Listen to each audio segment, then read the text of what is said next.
right, so starting this week, week 3 of 4, we're going to focus mostly on independent practice, right? We've covered all the material that comes up in the digital PSAT. So today, you guys will be working out of SAT practice test 2. The SAT practice test, basically identical to the PSAT practice test. Yeah, same number of questions, same time limit, same format, same modules. Yeah, module 1, reading and writing 33 questions, and you have 39 minutes per module, right? Okay, so slightly over a minute per question. Yeah, the first couple questions really comes down to idioms and vocab. Yeah, hopefully you're feeling pretty confident about this stuff. Yeah, definitely. Let's pull it up again, right? Let's pull up the vocabulary words just in case you didn't save it. Let's pull up the vocabulary words one more time. Where's it at? I have way too many files. I need to make a new folder just for the vocab. How about this? Vocab. There we go. Yeah, so if you want to bookmark this page or download it, yeah, you should just download this one, right? Go ahead and do that, feel free. All right. Okay, so we'll start with the first 10 questions here, right? We have some poems. Yeah, definitely, I haven't seen these questions either, so it'll be very interesting for me to go through these. Yeah, no punctuation marks yet, right? Yeah, that's towards the middle. You definitely remember how to use this colon, semicolon, long dash. That'll come up in a bit. But here, really, it's just going to come down to vocab, idioms, identifying the purpose of sentences. So hopefully, this will go quite smoothly, right? Let's see. 39 divided by 33, that's 1.1.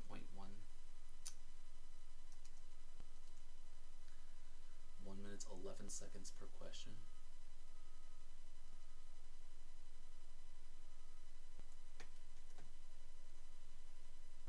I'll give you guys plenty of time today, right? Okay, so here, hopefully, you'll have time to double check your answers, maybe even move further into the test. Yeah, definitely, I'm going to have you guys work through questions 1 through 10. If you finish early, definitely double check your answers, read questions carefully. If you still have time left over after that, just go ahead and work on questions 11 through 20, right? Let's see how you guys do. Here is SAT Digital Practice Test 2. You want to scroll down to page 4, question 1, as Mexico's first president from an indigenous community. Super cool. Benito Juarez. 12 minutes for the first 10 questions. Should be plenty of time. Again, double check your answers. If you still have time left over after you double check your answers, feel free to continue on in the test. Paper, pencil ready. PDF open, page 4. Can I get a ready in the chat? Somebody just joined. Okay, somebody just joined. Okay. Let me send the link again. Yeah, for those of you just joining, we're going to start with some independent practice here today. Please open up SAT Practice Test 2, the digital version. You want to scroll down to page 4 of 56. Question 1 starts with, as Mexico's first president. I'm going to give you 12 minutes for the first 10 questions. SAT Practice Test 2. Reading and writing module 1. Questions 1 through 10. Paper, pencil, PDF open, 12 minutes on the clock. Can I get a ready in the chat?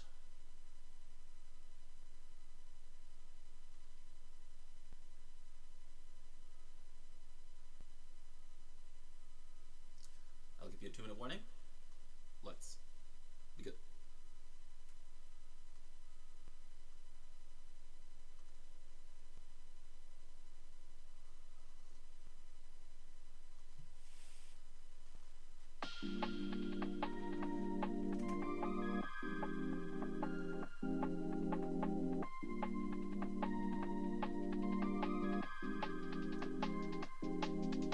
I'm super shy, but wait a minute while I make it mine, darling, and 지금도 you're on my mind all the time. I wanna tell you, but I'm super shy. I'm super shy, but wait a minute while I make it mine, darling, and 지금도 you're on my mind all the time. I wanna tell you, but I'm super shy, and I wanna go out with you. Where you wanna go? Find a spot, just sit on top, looking pretty. Follow me. 우리 둘이 나란히 보이지? 내 눈이 갑자기 빛나지? When you say I'm a dream. You don't even know my name, dear. You don't even know my name, dear.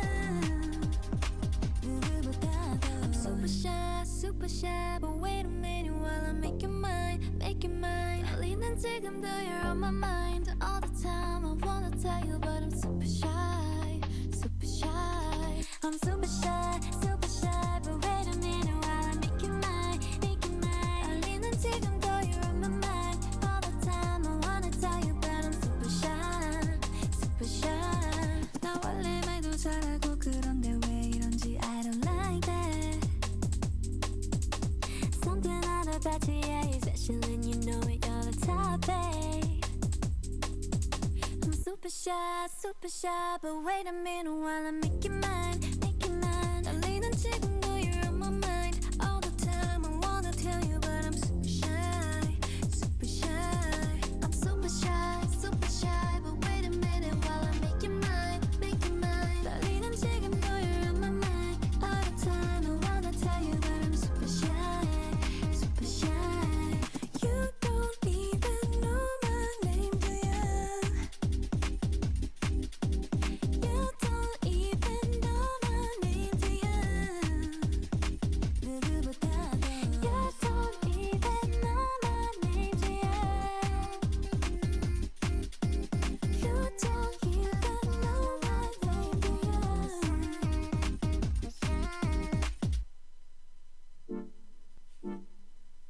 이 노래는 It's about you, baby.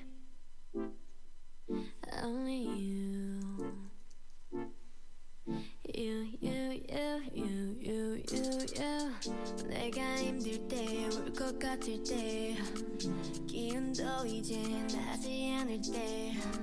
It's you. 날 걱정하니. It's you. 날 웃게 하니. 말은 해도 돼, but what do you say? 멀리든 언제든지 달려와. 바쁜 척도 없이 난 나타나. 이게 말이 되니 난 물어봐. 너는 말야 He's the one that's living in my system, baby. Oh my God, yes or not. I was really hoping that he will come through. Oh my God, 단 너뿐이야. Asking all the time about what I should do. Now I can never let him go. 너만 생각나 24. 난 행운아야 정말로 I know. 널 알기 전까지는 나는 네 없어서 전부 다 내 맘이 끝이 없는 걸 I know. I'm going crazy, right? 어디서든 몇 번이든 There ain't nothing else that I would hold on to. I hear his voice through all the nights. 잠시 봐도 내 손 놓지만 no. 걱정 없잖아, 'cause I got someone. 혼자라도 괜찮아, 'cause I love someone. 멀리든 언제든지 달려와. 바쁜 척도 없이 넌 나타나. 이게 말이 되니 난 물어봐. 너는 말이야 He's the one that's living in my system, baby. Oh my God, yes or not. I was really hoping that he will come through. Oh my God, 단 너뿐이야. Asking all the time about what I should do. Now I can never let him go. 너만 생각나 24. 넌 행운아야 정말로 I know. 널 알기 전까지는 나는 네 없어서 전부 다 내 맘이 끝이 없는 걸 I know. It's living in my system, baby.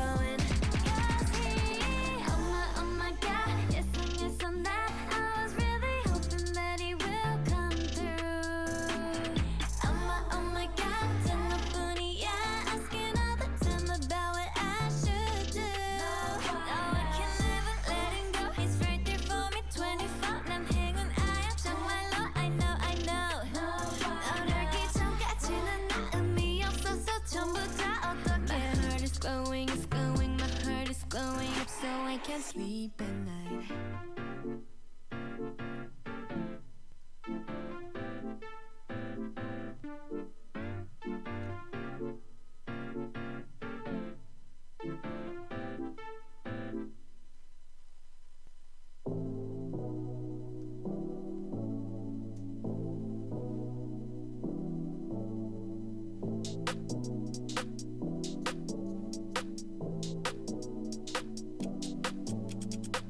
Look at some new me, switched it up. Who's this? 우릴 봐. New jeans, so fresh, so clean. 얼마나 기다렸던 날 드디어 time to step out. 또 한 번 더 ready for sure to have some more. New hair, new tee, new jeans, do you see? New hair, new tee, new jeans, do you see? New hair, new tee, new jeans, do you see? New hair, new tee, new jeans, do you see? Make it feel like a game. Look at us, we go on and on again. We'll go on to the end. What we wanna do on and on again. Make it feel like a game. Look at us, we go on and on again. We'll go on to the end. What we wanna do on and on again. Look at the new me, switched it up. Who's this? 들어봐, new jeans, so fresh, so clean. 얼마나 기다렸던 날 드디어 feeling so right. 또 한 번 더 I need to know you want some more. New hair, new tee, new jeans, you and me.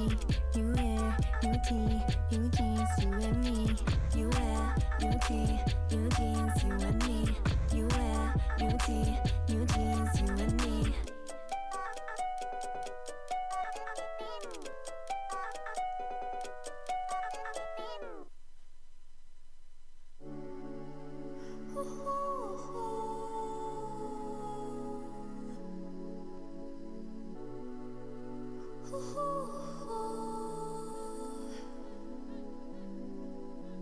Stay in the middle, like you're a little.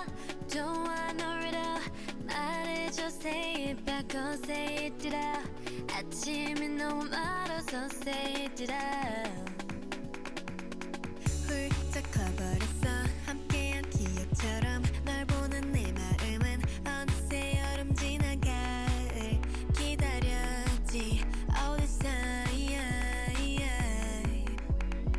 Do you want somebody like I want somebody? 날 보고 웃었지만 do you think about me now? Yeah, all the time, yeah, all the time. I got no time to lose. 내 길었던 하루 난 보고 싶어. 라따따따 울린 심장. I got nothing to lose. 널 좋아한다고.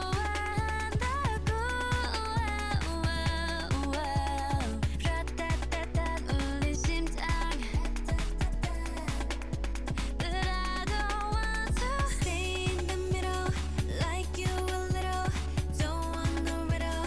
말해줘, say it back, oh say it out. 아침은 너무 멀어서 say it out. I don't want to walk in this middle. 다 아는 건 아니어도 바라던 대로.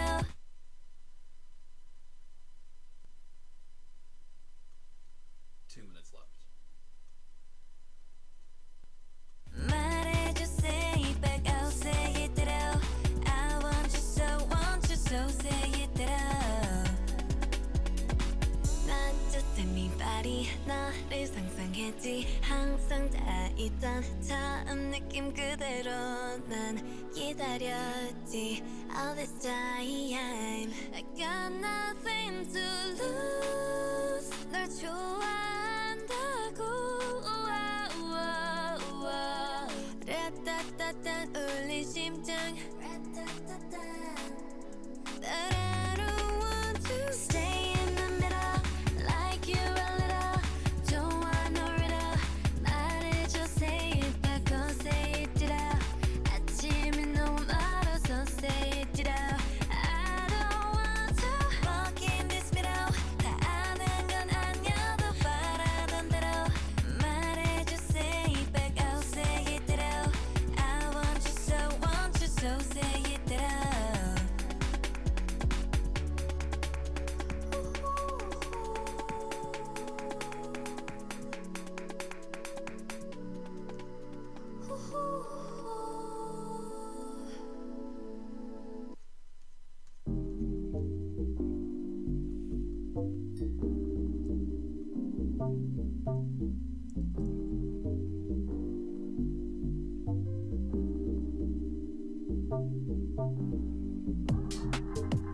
You know me like no other. 다 표현하지 않아도.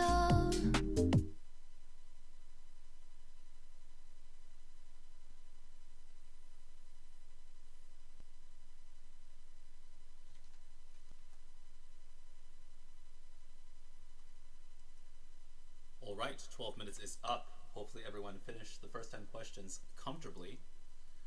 Let me put the answers into the chat. Here are the answers for questions 1 through 10. Definitely mark your results. Let me know how you did.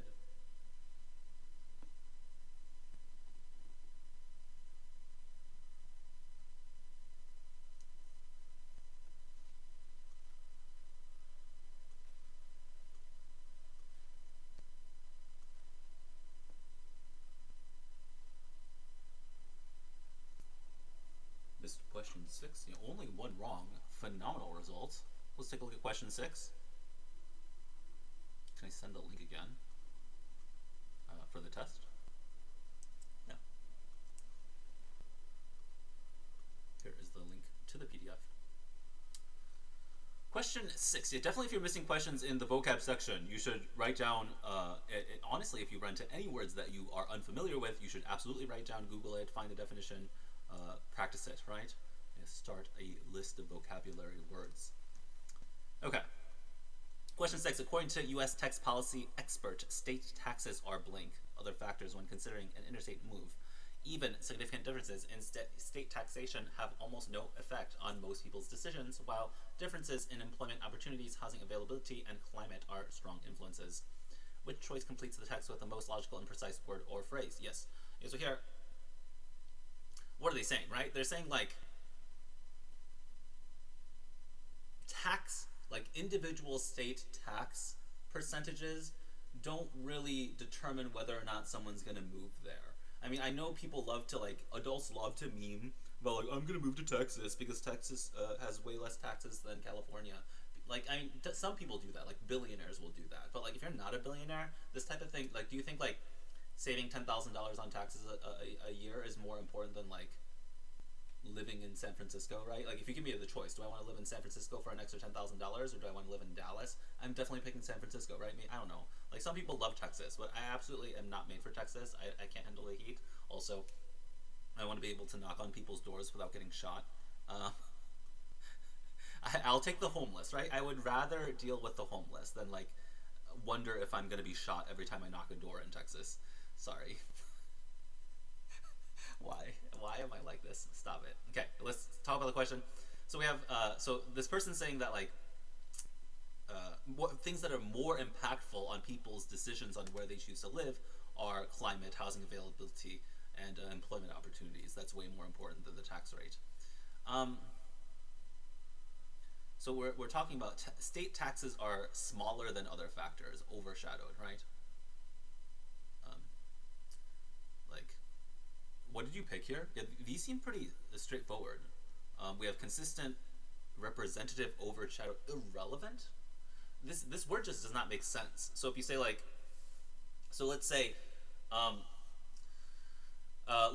like when I'm deciding on, let's look at another analogy. Let's say I'm choosing, like, what food to eat that day, right? So when I choose what food to eat, like, it depends on how hungry I am, like what I've had recently. I probably want to mix it up, what I have in my fridge, right? If I have something, like, easy to eat in my fridge, like how the weather is, like, actually one of the big factors for me is, like, if it's nice and sunny, I'll, like, take my skateboard to the grocery store, which is really fun. So let's say, like, let's pick an issue. So,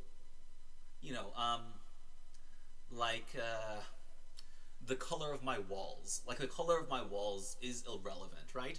But saying, like, the color of my walls are irrelevant to other factors, like how hungry I am, you're just not making sense. Like, this is just not the correct word. Like, do you understand what I'm saying? Like, in this context, yes, you can say that state taxes are irrelevant to, I mean, that's a little strong. Definitely people, like, think about this stuff, but it's just, at the end of the day, these other things are more important. I would say, like, the color of my walls is definitely, like, more irrelevant than state taxes when considering moving somewhere. But even if you're trying to say that state taxes are irrelevant, which is like an extreme thing to say, and in general in the SAT you want to avoid saying like really extreme things. In this context, the word just doesn't fit. You cannot say that one thing is irrelevant to the other factors in a decision. So like, yeah, when deciding which shoe to wear, yeah, like the color of my walls is irrelevant to the temperature. Like, what does it mean for the color of my walls to be irrelevant to the temperature when deciding what shoes to wear? This is just a nonsensical string of words. Do you understand what I'm saying? Yeah. Yeah, definitely. You want, like, overshadowed is perfect here. Yeah, so definitely state taxes is a thing that differs between states and definitely can, like, impact your decision-making process when deciding where to move. But absolutely, this is, like, way overshadowed by, like, the culture of the neighborhood, especially the employment opportunities there. Like, if you're going to move to somewhere, you better have a job lined up, right? Like, why are you moving somewhere where you don't have a job lined up? That's weird. I mean, definitely if you're, like, 22, you can do that. But, like, if you're, like, 35, like me, like, I'm not going to move somewhere where I don't have a job lined up. That's insane behavior. And, like, definitely it's nice that, like, Washington State has no income tax. But, like, yeah, that's, like, the last thing I'm thinking about. Yeah, like, the only other places I would consider moving is, like, Vancouver, Canada, San Francisco. Really? Those are, like, the only other places I would even consider living. Yeah, I really want to move to Vancouver, actually, mostly because it's getting too hot. I hate how hot it is getting in Seattle. 4 and 7, absolutely. Happy to. Here we have question 4. During a 2014 archaeological dig in Spain, Vincel Lull and his team uncovered the skeleton of a woman from El Algar, an early Bronze Age society. Never heard of it. Cool. Buried with valuable objects signaling a high position of power. This finding may persuade researchers who have argued that the Bronze Age societies were ruled by men to blink that women may have also held leadership roles. It's probably concede. Right? Concede. Yes. 4 is B. Concede. To concede means to like relinquish, so like I concede to your might. I concede to your argument. You can like concede to the overwhelming public opinion. So like like if these words are so like particular, right? So like maybe I like playing video games all day and skateboarding all day, but then my fiance is like, you should probably make some money so that we can pay rent, and then I would be like, oh, okay, I concede to your infallible logic. Or like, you want to play Minecraft all day, but your mom's like, you've played enough Minecraft, you've played 5 hours of Minecraft, can you please study a little bit and do your homework? And then you can, a reasonable person will concede that, yes, she's correct, 5 hours of Minecraft is enough. I don't know, maybe you're going for like the world championships in Minecraft or something, or your job is being a Minecraft YouTuber. Well, in that case, you'll concede whatever you want to do, but the other question is like, why not refute? It's like a similar situation to 6. This is not how you use the word. So this finding may persuade researchers who have argued that Bronze Age society were ruled by men to concede that women may also have held leadership roles. So it's like, although they didn't agree with this before, this is strong evidence to force them to concede that women have also held leadership roles. If you say refute here, the meaning becomes very strange. So you're saying like, we have this evidence that women held a high position of power in El Algar, and they're going to use that to refute the idea that women may have also held leadership roles? Like, I know it's 2023 and like definitely people do this all the time, but like the SAT likes to pretend that people don't do this, right? Like, you shouldn't, like, ideally people would not use like overwhelming evidence to refute something that's true, right? But definitely this happens every day in 2023. Like, people will see that it's like 100 degrees everywhere in the planet, and like it's like 120 degrees in Florida, and people be like, oh, this is definitely evidence that global warming is not happening, right? And definitely people do, like, definitely something has changed in modern society where people will use like ridiculous evidence to refute nonsensical things, but the SAT is going to pretend that that type of thing does not happen. Do I make sense? Like, refute is the wrong word here. It's like the opposite of what you're looking for. So like you can use like evidence to refute a claim, right? So if somebody says like, oh, it's raining outside, well, I can step outside. If I step outside and I don't get wet, well, then it's not raining. I can use that as to refute the assertion that it is raining. Yeah, like definitely it's important to know the definitions, but sometimes it's also nice to like see the words used in example sentences. I like your dictionary. His intellect was logical in the highest degree. He was clear and precise, an enemy of loose reasoning, and quick to refute prevailing fallacies. Raises glasses, right? Yes. Oh my god. I almost want to download this one. Oh my goodness. The course of human history is regarded by those writers who are most concerned to refute Judaism as a progressive divine education. What does that even mean? I'm not sure what this means.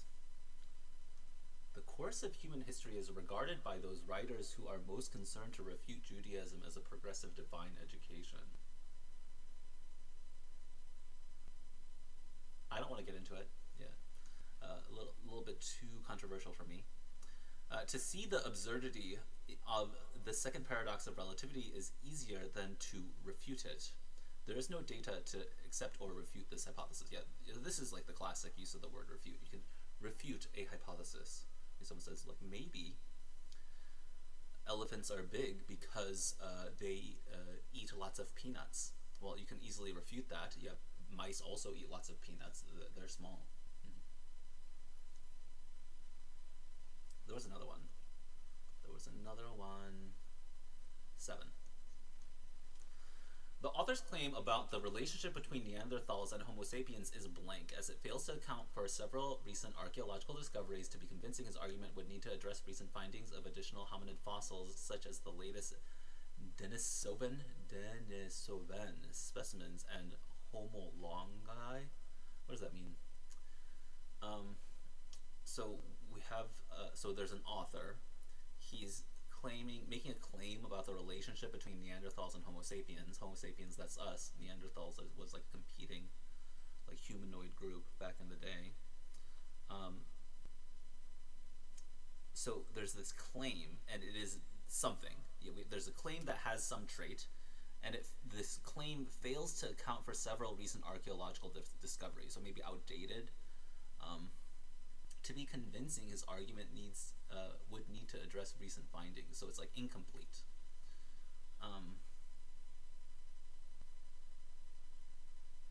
I guess tenuous must be the correct answer here. Yeah, tenuous means like it's similar to like tentative. Tenuous means like it's not quite incomplete. It does like it is similar to the word incomplete. Tenuous means like pending verification. Insubstantial, like weak, negligible. Let's see some examples of this word.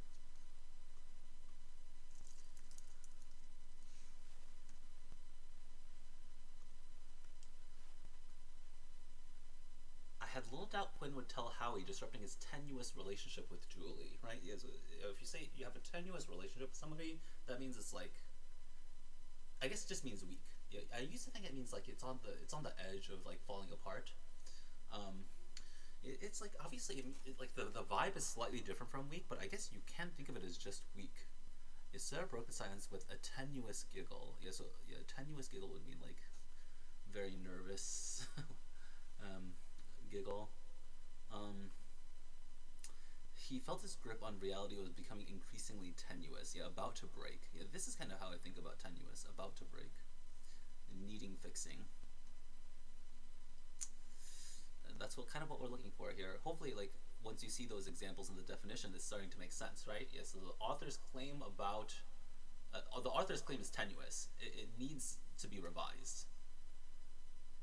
Yes. Yeah, definitely. Just write that down, right? Yeah, like this one's an easy one, right? Just tenuous is weak. Yeah, definitely. The simpler that you can keep the definitions, the easier it'll be to remember, right? very weak or slight. And yeah, even in Google, they kind of like people like saying this term, tenuous link. There's a tenuous connection, a tenuous claim. Yeah. Why do people say that? Why not just say weak? I don't know. I'm not sure. It's definitely, you sound smarter when you say tenuous, for sure. Yeah, hopefully here you can like eliminate the other choices, right? It's like, what does it mean for a claim to be disorienting? That's like a very strange thing to say. It's hard to imagine a claim that's disorienting. Like maybe if you tell me that like my parents were in a car accident, that's not really a claim. Like I suppose if you're lying, then it would be considered a claim, and it would also be very disorienting. But like that's not what we're talking about. Nuance. Nuance. How do I describe the word nuance? Hopefully everyone knows what unoriginal means. This means like not creative. Nuanced is like taking in consideration of the fine details, characterized by subtlety. Yeah, you know, this is like a really great word, nuanced. Yeah, like understanding the complexity of stuff, right? You have to realize like people love to think people love pretending that like the world, society, everything is black and white, but generally the more you learn, the more you have to accept that everything, there's a nuance to everything. There's lots of things, subtle impacts, complications, details that you need to pay attention to. Sometimes it's, sometimes people pretend things are too nuanced. Yeah, definitely that's also a problem. Some things are not that nuanced, like global warming. It's definitely happening. Why is it so hot in my room, right? These are the questions I ask every day. Okay, alright, let's try some together, right? Okay, let's see. And then let's time myself. I'll time myself today.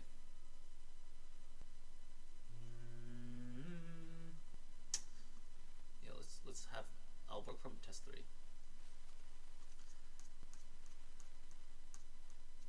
Let's do 11 through 20, right? And I'll give myself 12 minutes as well.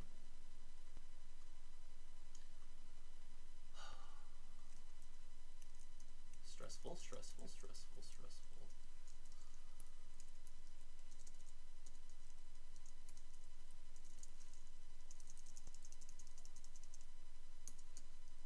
If you're taking the SAT in the fall, absolutely it's the old version. There's a question in the chat.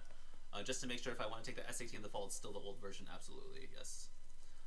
Yeah, like definitely, if you just definitely practicing this stuff will directly help your SAT score. But like if you want to get used to the current version of the test, it's just right here.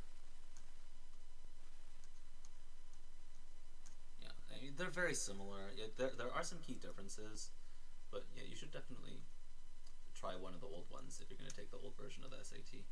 But the concept's very, very similar.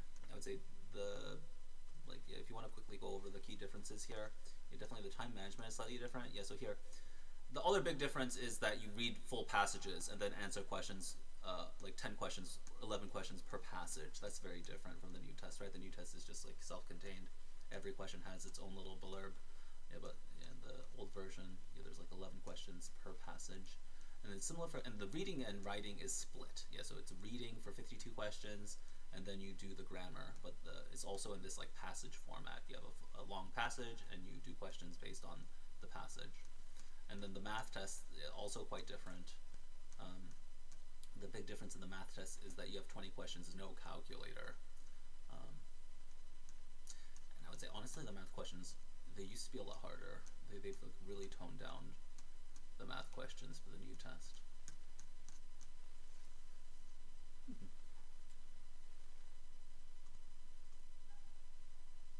Where's test 3? That's test 2. Test 3 is here. Okay. 12 minutes. Questions 11 through 20. Let's see how I do here. I'm sharing my screen, right? Everyone can see it. Definitely more people are showing up. Excellent. Yeah. Some of you guys showed up and you're like, oh god, there's a timer, we're supposed to be practicing, I'll just come back later. Yeah. Nice. Great. Good strategy.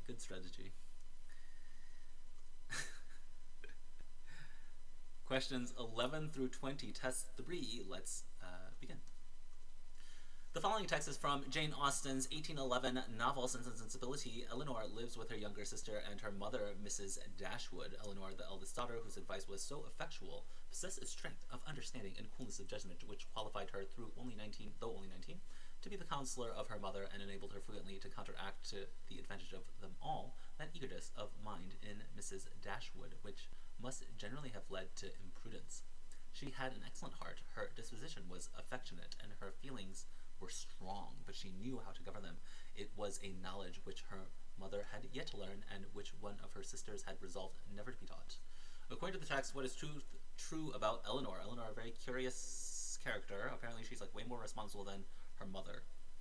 Elinor often argues with her mother but fails to change her mind. Elinor can be overly sensitive with regard to family matters. Elinor thinks her mother is a bad role model. Elinor is remarkably mature for her age. That's kind of the theme here. She gives really good advice. She possessed incredible understanding, coolness of judgment, and even at 19, she counseled her own mother. And then her advice was very effective, very mature, remarkably mature even. Question 12. Believing that living in an impractical space can heighten awareness and even improve health, conceptual artists Madeline Gins and Shusaku Arakawa designed an apartment building in Japan to be more fanciful than functional. A kitchen counter in chest high on one side and knee high on the other. A ceiling has a door to nowhere. The effect is disorienting but invigorating. After 4 years there, filmmaker Nobu Yamaoka reported significant health benefits. What? What? This is very Japanese. So they're saying like a very awkward and impractical living space can force you to live like a more healthy life. I suppose that's true, right? Like back in the day, like people lived in the nature, which is not super like maybe houses are like too convenient, definitely unhealthy maybe. That's why people get diabetes. Which choice best states the main idea of the text? Although inhabiting a home surrounded by fanciful features such as those designed by Gins and Arakawa can be rejuvenating, it is unsustainable. They didn't say anything like that. Designing disorienting spaces like those in the Gins and Arakawa buildings is the most effective way to create physically stimulating environment.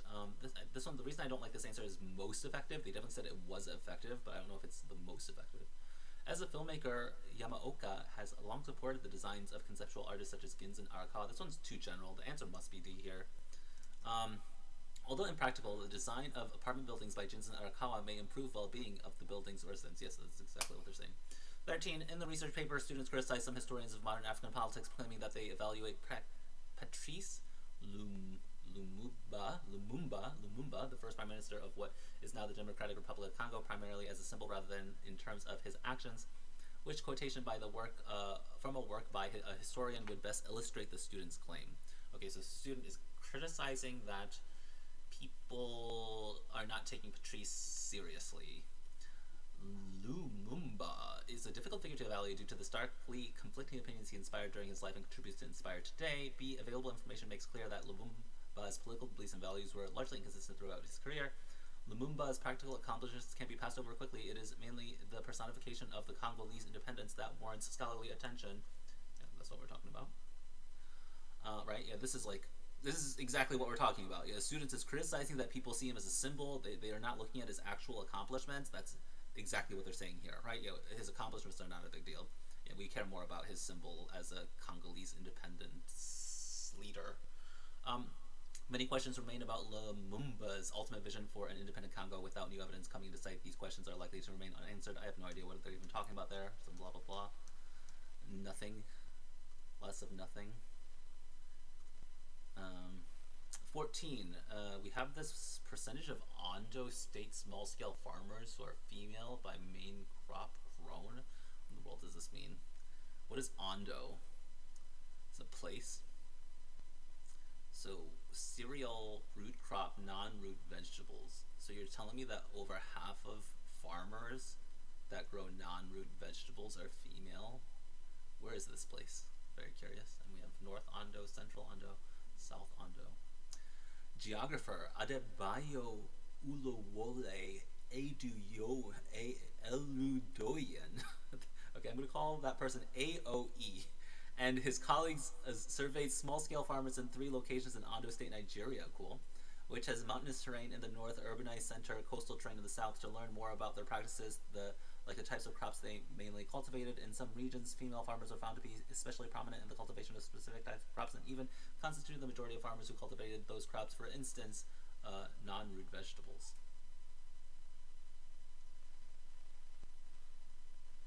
Which choice most effectively uses the data in the graph to complete the examples? For instance, most of the farmers who mainly cultivated cereals and most of the farmers who mainly cultivated non-root vegetables in South Ondo. No. More women in Central Ondo mainly cultivated root crops. No. Most of the farmers who mainly cultivated non-root vegetables in North and South Ondo. Yes. Let's see. I'm moving way too slow. What am I doing? Okay, let's speed it up. Given that the stars and planets initially formed from the same gas and dust in space, some astronomers have posted that host stars, such as the Sun, and their planets, such as those in our solar system, are composed of the same materials, which, with planets containing equal or smaller quantities of the materials that make up the host star. The idea is also supported by the evidence that rocket planets in our solar system are composed of some of the same materials as the Sun. Which of the following is true would most directly weaken the astronomers' claim? Most stars are made of hydrogen and helium, but cooled and they are revealed to contain small amounts of iron and silicate. A nearby host star is built to contain the same proportion of hydrogen and helium as the Sun. It measures the amount of iron in the rocky planets is really high. See. Let's see. Yeah, they're saying the composition is the same. The composition is not the same. That contradicts, that weakens the astronomers' claim. 20th century ethnographers, what is an ethnographer, made a concerted effort to collect Mexican-American folklore, and they did not always agree about what the folklore's origins. Scholars such as Aurelio Espinosa claimed that Mexican-American folklore derived largely from folklore from Spain, which ruled Mexico and is now the southwestern United States from the 16th and early 19th centuries. Scholars such as Americo Paredes, by contrast, argue that while some Spanish influence is undeniable, Mexican-American folklore is mainly the product of the ongoing interactions between various cultures in Mexico and the United States. Which finding, if true, would most directly support Paredes' argument? What is the argument?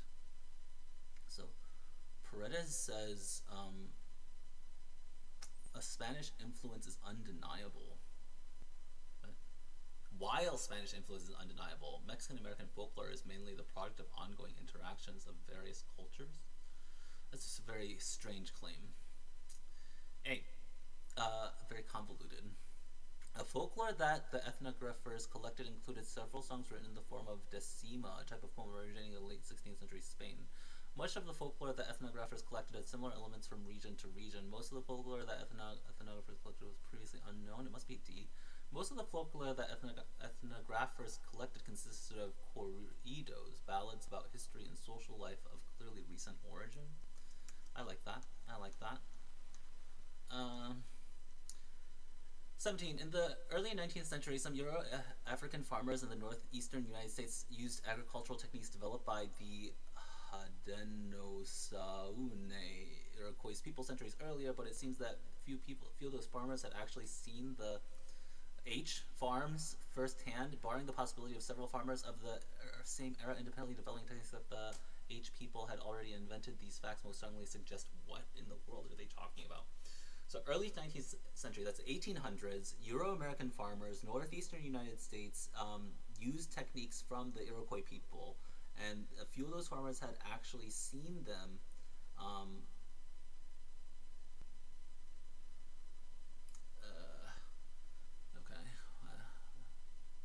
those farmers learned techniques from other people who were more directly influenced. A sounds pretty good.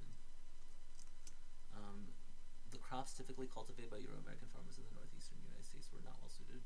No. H farming techniques were widely used in the regions outside. No. Euro-American farmers came to recognize the benefits. No. 18. Some artifacts covered from the excavations of the settlement of Kulo, KK, in modern Ghana date from the 13th century CE, which may lend credence to the claims that the settlements was founded before or around that time, and other evidence, however, strongly support that 14th century CE founding date, the Kulokata. If both the artifact dates and 14th century CE founding date are correct, what are they talking about? So there's some excavations. Yeah, it's like Indiana Jones, Tomb Raider in Ghana, 13th century. Settlement was founded before around that time. There's some other evidence, the 14th century founding, if both of the artifacts dates, 14th century CE founding dates are correct. What would it imply? So like, the society was founded in the 14th century, but they found artifacts before that society? Artifacts from the 14th century CE are more commonly recovered in the artifacts originally elsewhere and eventually reached Kuluga. That's cool. I like that. I really like that. Yeah, so the old stuff just came from somewhere else. That makes sense. That makes sense. Okay, I'm running out of time. Biologist JHJ Antonio B. Stefani H. investigated this thing, plants, to accelerate flowering in high temperatures. They reported ELF3 plants. Other stuff, this stuff, no acceleration. Comparison, unmodified plants, no difference. But at 27, unmodified plants exhibited accelerated flowering while altered plants did not, suggesting what? Okay, so ELF protein is what causes accelerated growth. It has to be C. That's what they're saying, right? And we'll cover this stuff again, right? I'm definitely rushing through a lot of these questions. A member of the Cherokee Nation, Mary Golda Ross, is renowned for her contributions to NASA's Planetary Flight Handbook, which blank detailed mathematical guidance for the missions to Mars and Venus. What? So more Native American stuff. Native American lady Mary, she contributed to NASA's Planetary Flight Handbook, which does something about the math, which provided.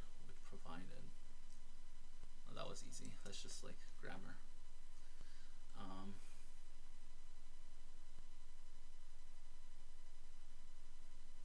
It has to be C here. I don't see how that could be wrong. Just B here. This makes sense. I chose A here. But that one also makes sense. What did I choose for 16? I chose D. All these questions are so weird.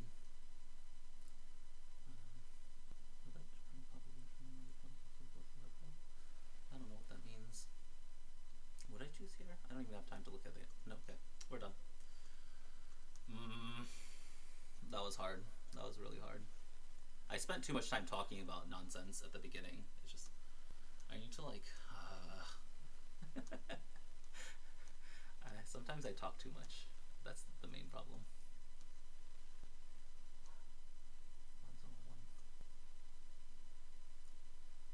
DDCCCDABCA, nice.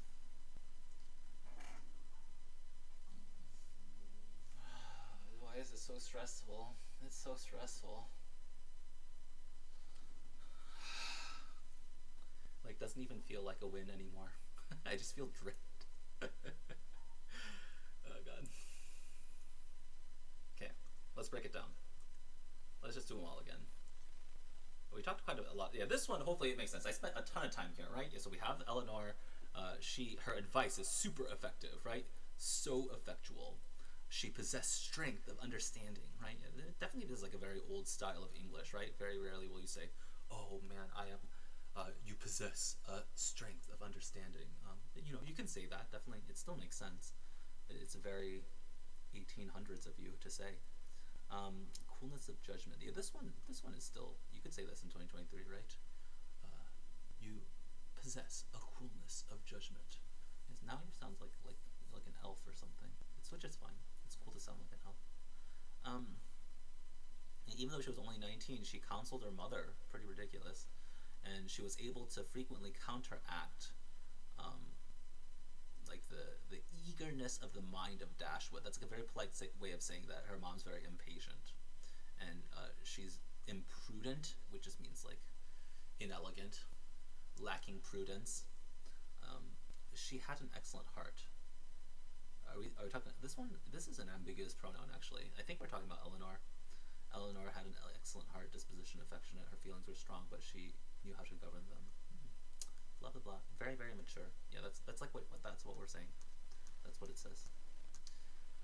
Yeah, this one. Okay, yeah, right. Yeah, so we're talking about how these artists make really ridiculous apartments, and this filmmaker's like, oh my god, I spent 4 years in this ridiculous apartment where like nothing is even, and it's like a maze, and he's like, but my health improved. It's such a Japanese thing to do.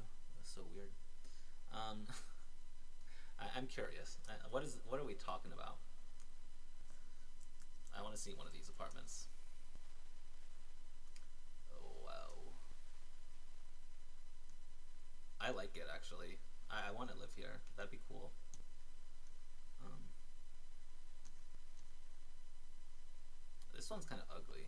I don't like this one. Show me some pictures. Make it. Can you make it like less ugly though? This one's nice. This one's not so bad. Um, yeah, definitely. I agree. I would say like one thing that I really dislike about modern American life, which might be surprising to hear, is I think everything's too streamlined. Everything's too convenient. Like if you live in a like I think this is like a very touchy subject, but like one thing I really did. So I used to wear masks. I got the vaccine and all that stuff, but I actually really dislike it when I see people wearing masks nowadays. I feel like you cannot live your life like in this like ultra sterile environment. Like you, if you spend too much time, and these are the people. Cool. They look very cool actually. Yeah. Wow. Super cool. But if you live your life in this like ultra sterile, no risk style, like you just you're basically like how like cats or like dogs, they're basically they don't develop mentally. Like they're basically a baby their entire life, right? Well, why is that? Well, it's because their every need is taken care of and they never have to solve any problems on their own. So I feel like if you create a life where you never run into any problems, you end up just being a big baby, in my opinion. That's just my opinion. And this is kind of like the thought behind these artists. And yeah, this filmmaker, of course, he's such a hipster. He's like living in one of these like purple pink maze bubbles. And the correct answer, the correct answer here was D. Although impractical, the designs of the apartment buildings by Jins and Arakawa may improve well-being of the building's residents. Yeah, that's exactly what we're talking about. Yeah, so I would say B is close, but the issue with B is the word most. Yeah, we're not saying that this is the most effective way to create a physically stimulating environment. Yeah, like definitely there's like better ways to create physically stimulating environments, right? You could like play soccer. 13, in a research paper, yeah, this one's pretty straightforward, right? There's a student that's saying like he's annoyed, he's criticizing people for not evaluating Patrice's actual accomplishments, but only seeing him as a symbol, and that's exactly what they describe in C. This is exactly what that student is criticizing. And then we have 14, yeah, this one, you just have to look at the chart, right? So here, definitely, like, even before I read the question, I was shocked that, like, more than 50%, more than half of people that farm non-root vegetables in North and South Ondo were female. That's, like, a very unique statistic, that most farmers are men. Hopefully that's not offensive.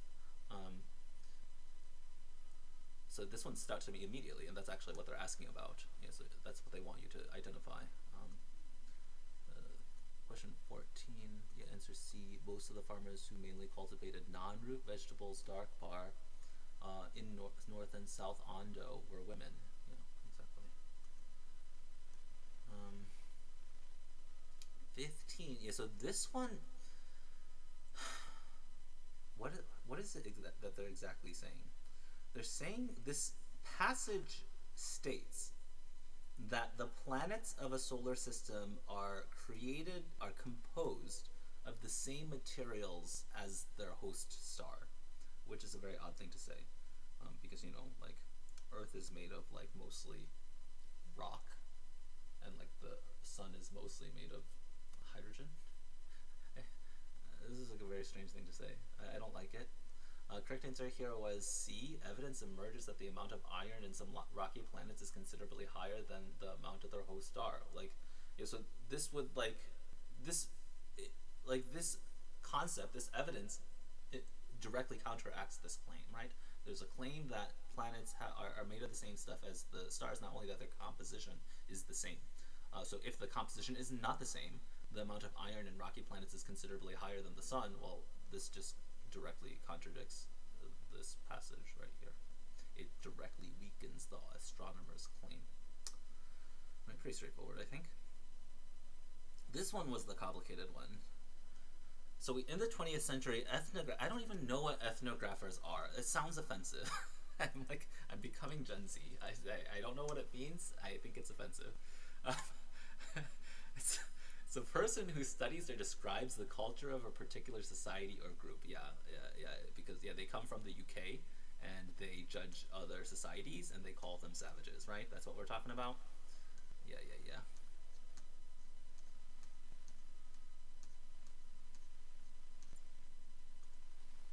Yeah. Yeah. It's exactly what we're talking about. Some dude from the UK shows up in a safari hat and judges everyone. Feels bad, man.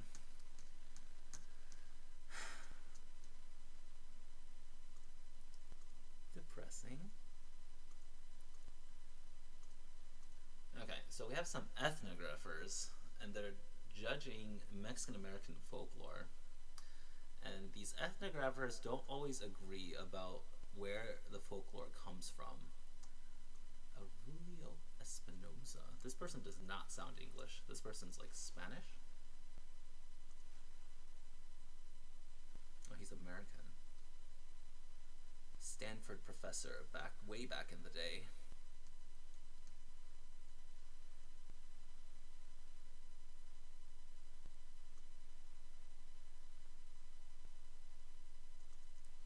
What does this mean? So he is Hispanic. That's really cool. That's actually really cool. Yeah, so this man, Aurelio Macedonio Espinosa Sr., is of Hispanic origin, and he also became a professor at Stanford in the early 1900s. That's ridiculous, right? Imagine like achieving like the highest esteem as a Mexican American at Stanford in the 1940s. That's crazy. How do you do that?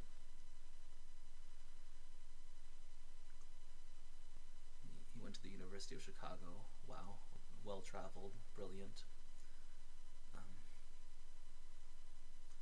His dissertation was so good that like even people from Harvard were like, "Oh my God, this guy's brilliant." He's just godlike, absolutely godlike. That makes sense. Cool. Okay. So this man, he claims that the Mexican American folklore derived largely from the folklore of Spain, which ruled Mexico and is now the southwestern United States. Okay, yeah, definitely that's true. Yeah, Spain conquered and controlled a lot of the Southern American territories for a long time, and he's arguing that a lot of the Mexican folklore comes from there. Um, but then we have I don't know how to pronounce that. Americo Paredes. This guy also looks pretty cool. He's from Texas. What did he do? He's a folklorist? What does that even mean? Um,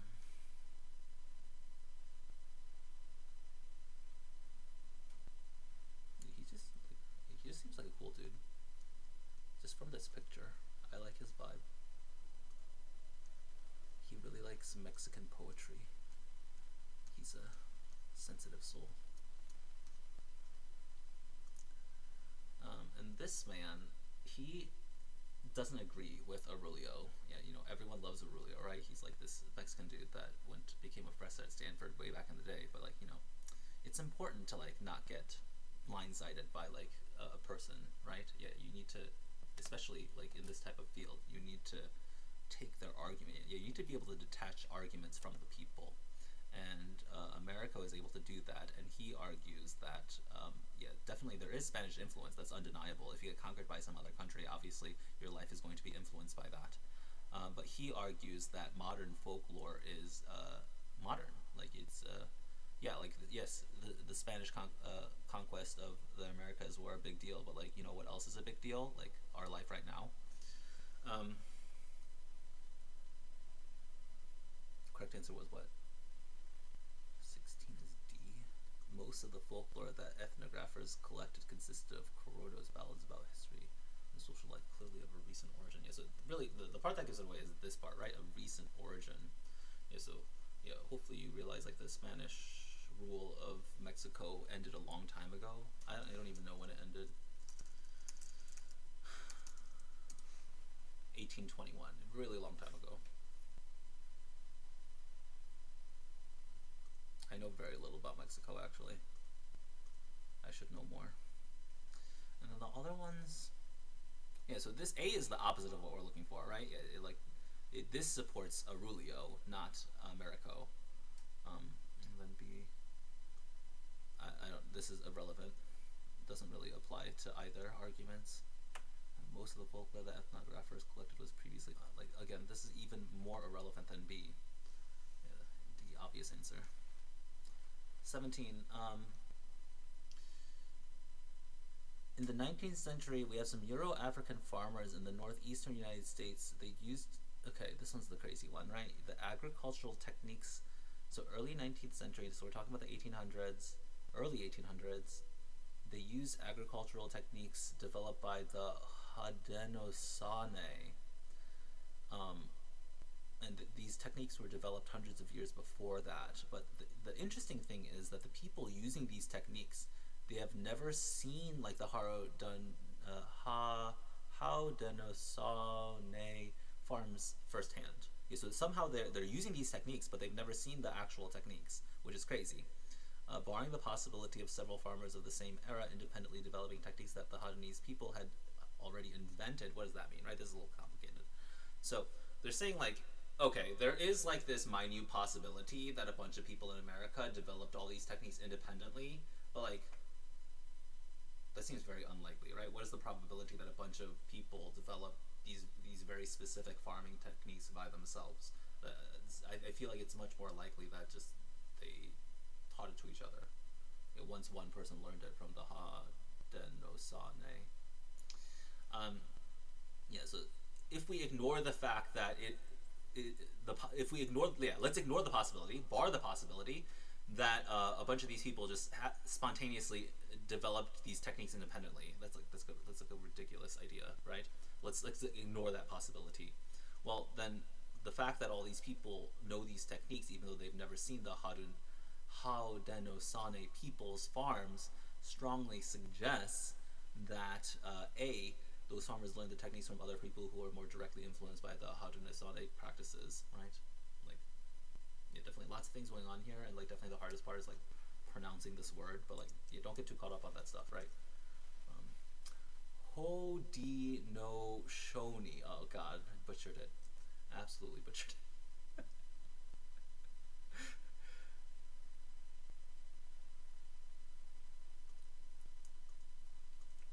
18. If some of the artifacts recovered from excavations of the settlement of Kulokata in modern Ghana date from the 15th. Yeah, this was a very interesting question. So, people believe that this society started in the 14th century, but in these excavations, they're finding stuff that was predate the society. How is that possible? Well, one possibility is that they create the society and they just like somebody brought older stuff, right? Like I don't know, like do I own anything that's older than I am? I don't think so.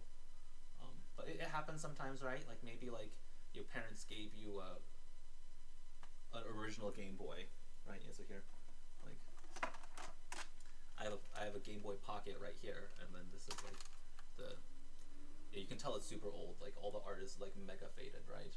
Like this is the Star Wars game. It won't focus. I'm sorry. But like if I just gave you this, like so it'd be like interesting, right? Like how is it that like a 12-year-old has how old is this thing now? Like 30 years old? How is it a 12-year-old has a 30-year-old Game Boy? Well, it's just I just gave it to you. A simple explanation. It's like the same thing here, right? Like so even though the society came about in the 14th century, it is totally possible that like they just picked up something old and brought it over. Makes sense. 19. Okay, this one, yeah, let's actually read it. I didn't even read this one, right? And unfortunately, like this is kind of like my expertise, like molecular biology. So like I just need like a couple keywords and I can get the correct answer. But here we have a team of biologists led by Jae-hoon Jung, Antonio D. Barboza, and Stephanie Hunton. They're investigating the mechanism that allows Arabidopsis thaliana, thale crest plants, to accelerate flowering at high temperatures. They replace the protein L3 in plants with a similar protein found in another species, a stiff biome. that unlike A. thaliana displays no acceleration in flowering with increased temperature. Okay, so they have this hypothesis, right? This ELF3 protein is what allows the thale cress to grow quickly in high heat. So to prove this hypothesis, what they did was they take the thale cress, the Arabidopsis thaliana, and they cut that protein out, and they replace it with like some other plant's ELF3 analog protein. So like, you can't just like cut stuff out of animals, right? Then they'll probably just die. But they replaced the Arabidopsis thaliana ELF3 protein with like an analog protein from some other plant that does not accelerate in flowering in increased temperatures. That's what they said, right? So once they did that, what they found was that the altered plants didn't.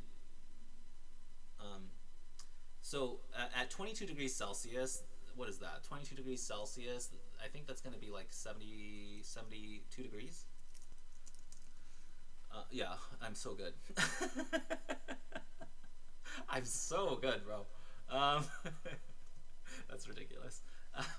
And then, so at 72 degrees, the modified plant grew at the same rate as the regular plant, but at 27 degrees, can I do it again? 27 degrees is going to be like 85. No, it's just 80. Okay. Yeah, that's unfortunate. So once it hits 80 degrees, the unmodified plants start flowering like normal, because that's how these plants are, right? We pick these plants because they have this unique feature. They grow faster when it's hot. But the genetically modified ones didn't accelerate, which is like a really, hopefully you can see like this is really clear evidence that this ELF3 protein is what's causing the Arabidopsis thaliana to grow faster in high temperatures. Does that make sense? It definitely, it's like pretty complicated, right? Do we need to go over that again?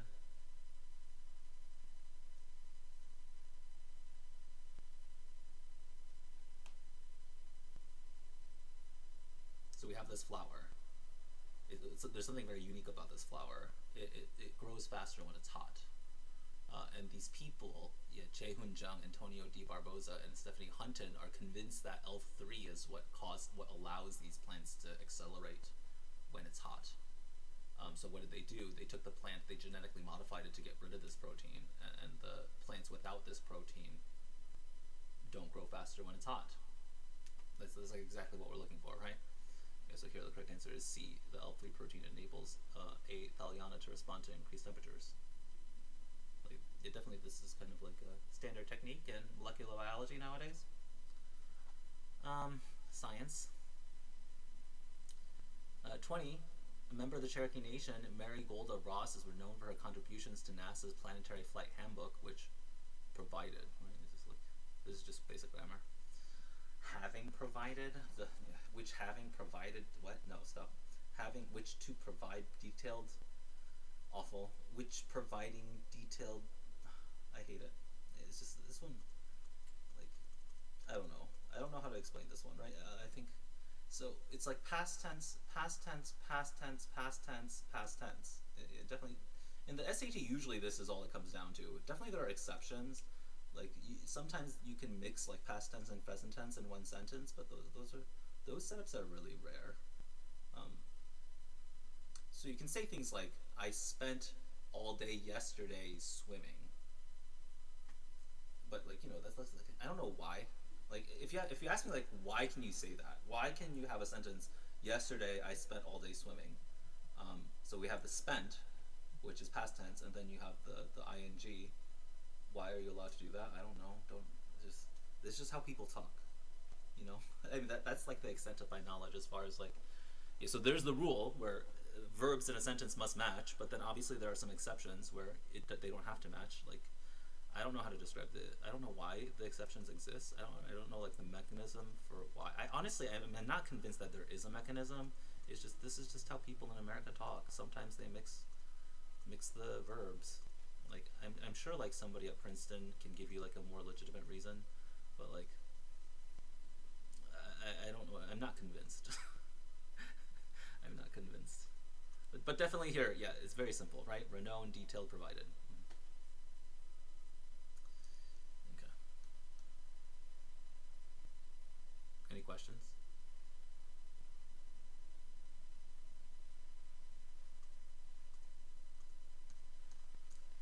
If there are no questions, let's go ahead and have you guys jump back into practice test 2. You know, if you like jumped ahead, right, just keep moving ahead, but most of you, hopefully, you'll finish questions 11 through 20.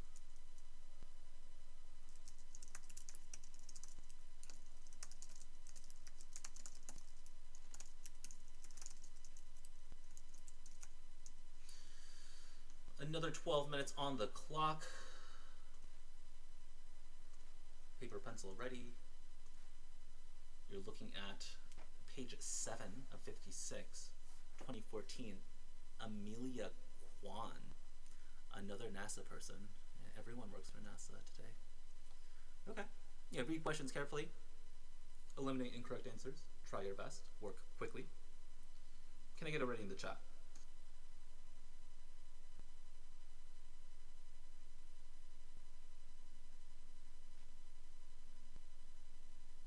Brilliant. I'll give you a 2-minute warning. 12 minutes on the clock, 10 questions, 11 through 20. Let's begin.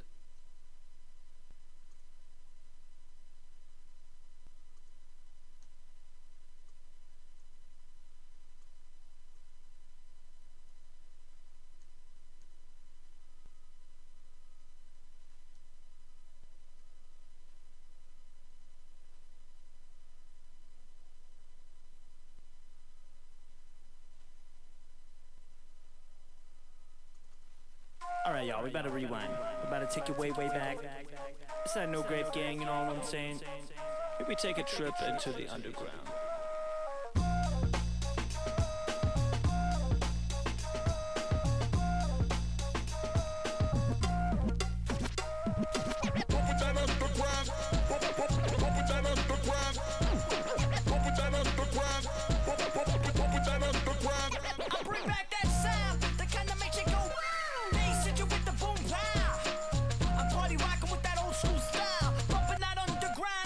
Was a child, fresh like a farmer's market. I only wear shorts with no pockets.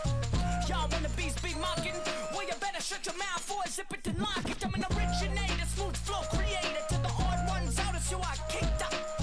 I'm a clown, it's not just for show. With the beastie flow, when I walk the microphone, I'ma hit you with that boom bap, make the room slap.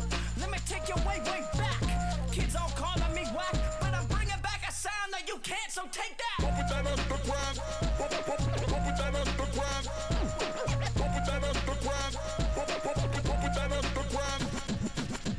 Sound is classic like Coke, but I'm new like Mountain Dew. What's new? Stay dripping like Fiji. Overalls, one shoulder, BDG. Used to get clowned in school for my last name. Had dummies calling me Luigi. Don't test me, you don't want smoke. I'll lock you up and send the door like a knock-knock joke. Knick-knack, patty whack, give up for your stack. I hit the Foot Locker, blow a few whacks. Tracksuit, Adidas, all black. Can someone please get me a snack? Baller didn't do the chain, but I don't feel lame, cause all these ladies know my name. Hey Gray, hey baby, let's kick it later, maybe.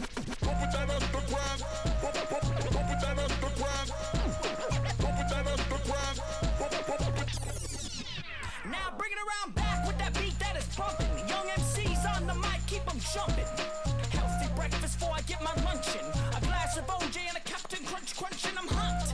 Check your temperature, you're not. Step off, you're gonna get got. I run a marathon in high socks and flip-flops. Now stop, make them drop. Bass is grooving, bodies are moving. Y'all wanna tune in to see what we doing. So call up the 90s and give them a ring. Told them they might just have the next big thing.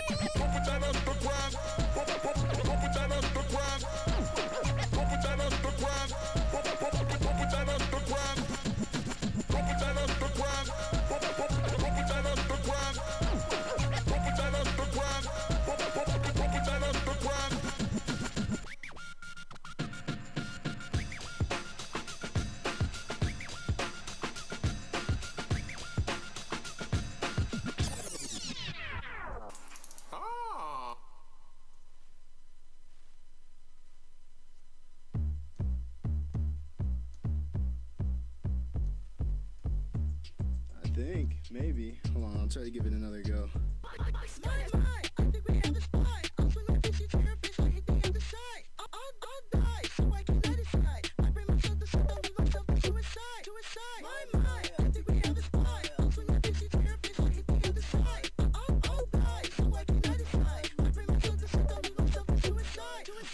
dresser and I'm saving it for later. Look at your bills, my bills elevator. I woke up feeling fruity, guess I'm feeling like a hater. Where I come from, you can't flip it, ain't a skater. And this is just a secret conversation with neighbors. They do not have a gun to me, put it under the table. And if you were to kick up and make another distraction, I can hit the door and be out if I am enabled. I won't be what you wanna be. Kill my past, label me free. I've lost bets, but that's on me. Kill my friends, fuck the police. My, I think we have a spy. I'll swing my PC therapist, I hit the other side. I'll die, so I can let it slide. I bring myself to sit down with myself to suicide. My, I think we have a spy. I'll swing my PC therapist, I hit the other side. I'll die, so I can let it slide. I bring myself to sit down with myself to suicide. I lean on my dresser, thinking every day, how could I be extra, I'ma find a way, you can despite me all you want, but I'll be paid, you can drink my piss from a glass lemonade, Me, like this type of instrumental, yeah. Avatar moves elemental. We ride loud like a kettle.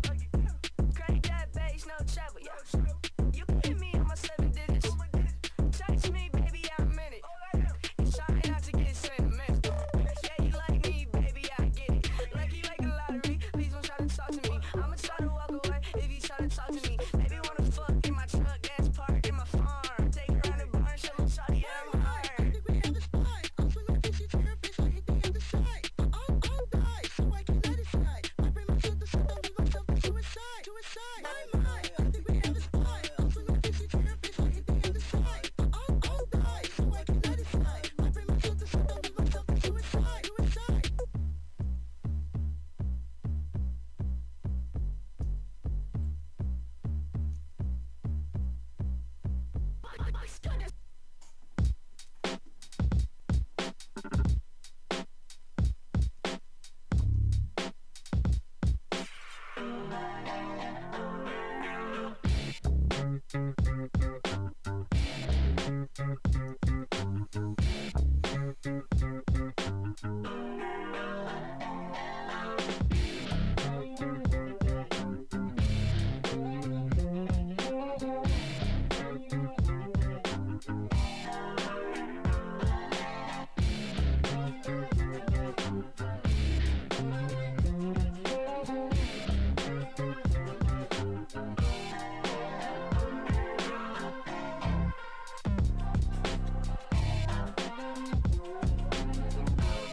I can take them battlefield. Bitches get 'em, they hate to make me wanna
bitches scared of me, they hate to make me wanna fight and shit.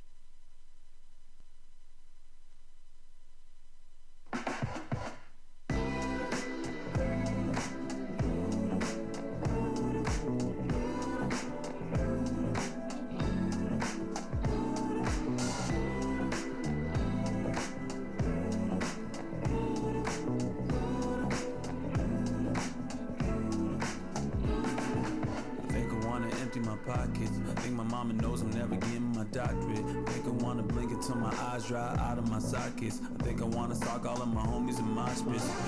I think I wanna rent an apartment, a school mattress. I'ma go and lay in the coffin and drink till I'm nauseous and be so obnoxious. Probably live alone cause I don't have any options. Yeah. I feel your brain, I see your brain, I know the way you work. I feel your brain, I know you. So you think about that when you die, homie. Boy, what's normal to you? Cause that sure ain't normal to me. And if I fall, would you know what to do? And if I'm caught up, would you stay? Boy, what's normal to you?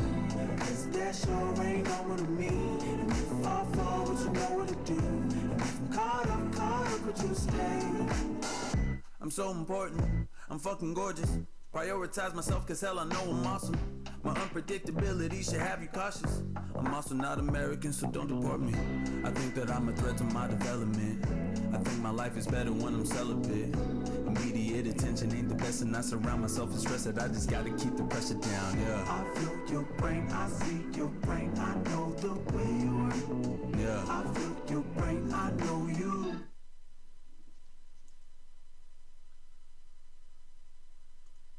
Alright, 12 minutes is up. Yeah, again, please don't leave any questions blank. Take your best guess. Eliminate incorrect answers.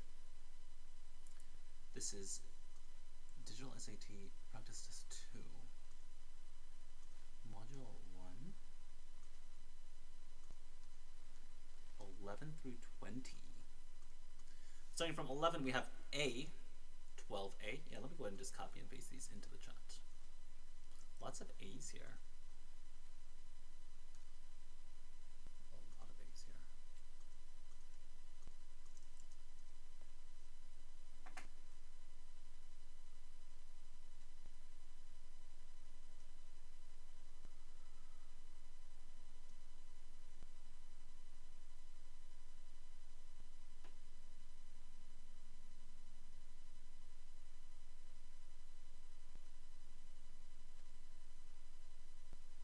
Anyone get all 10 correct here?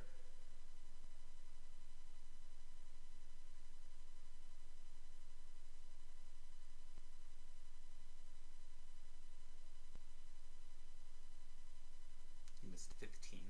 Yeah, let's go over 15. Happy to.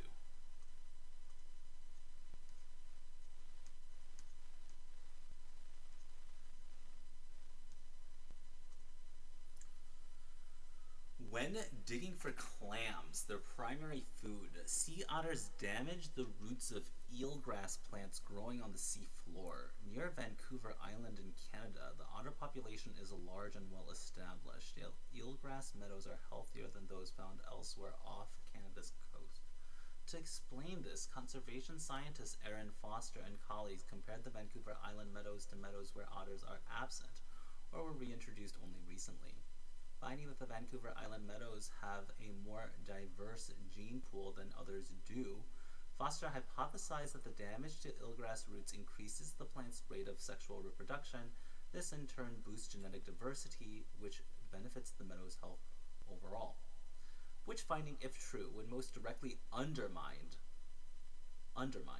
Foster's hypothesis? So we're looking for something that goes against Foster's hypothesis. So Foster's hypothesis is that damaging the roots, so when the sea otters damage the roots, it triggers the plants to start reproducing, which is good for genetic diversity. It's a very interesting hypothesis. It seems like a relatively weak hypothesis to me.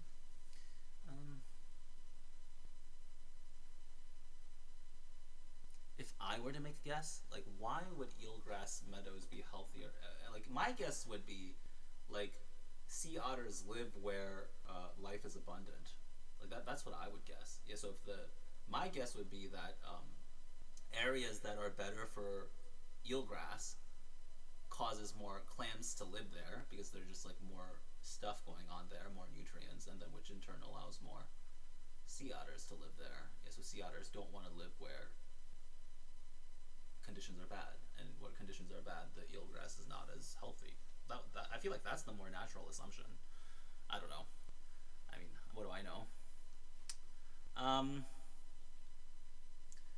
A. At some sites in the study, eelgrass meadows are found near otter populations that are small and only have recently been reintroduced. I don't even know what that means. I don't like it. B. At several sites not included in the study, there are large, well-established sea otter populations but no eelgrass meadows. Maybe. I think we can do better than that. At several sites not included in the study, eelgrass meadows' health correlates negatively with the length of residence and size of otter populations. Definitely C. Definitely the correct answer, C. At certain sites in the study, the health of plants unrelated to eelgrass correlates negatively with the length of residence and size of otter populations. Wait a minute, what's the difference between C and D?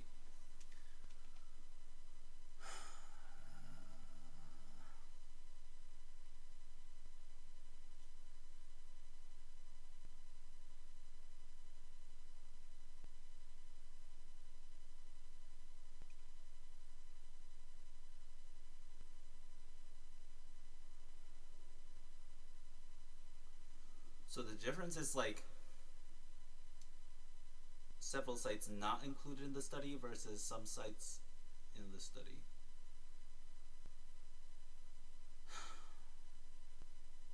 Oh, and then also D is not about eelgrass. Okay, so it's definitely C. Yeah, D is a little confusing, but I would say the key to this one is unrelated to eelgrass. Well, like, who cares? The study's about eelgrass. I don't care about non-eelgrass. 15 is C.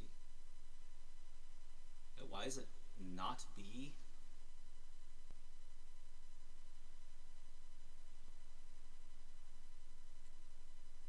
Well, like the study is like about the interaction between otters and eelgrass. So if you have a location with otters but no eelgrass, it's like not directly relevant to the study. You want a place where like there are lots of otters, but the eelgrass is unhealthy. That would like be a direct refutation of what's her name? Erin Foster's hypothesis. Am I making sense?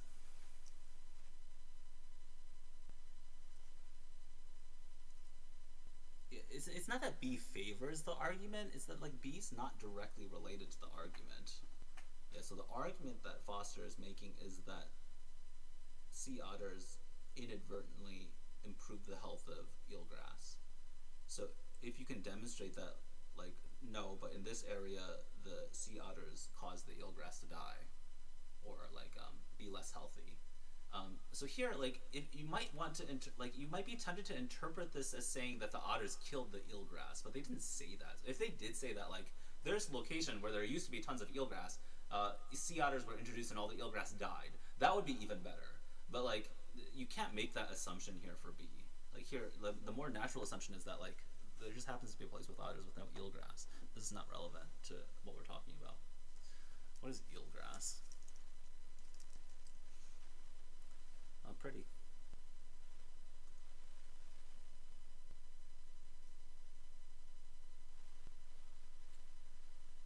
Yeah, it's like very hard for me to believe that like otters are like somehow acting like bees for flowers.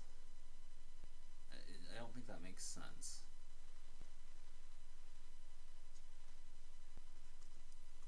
I think Erin's just not very smart.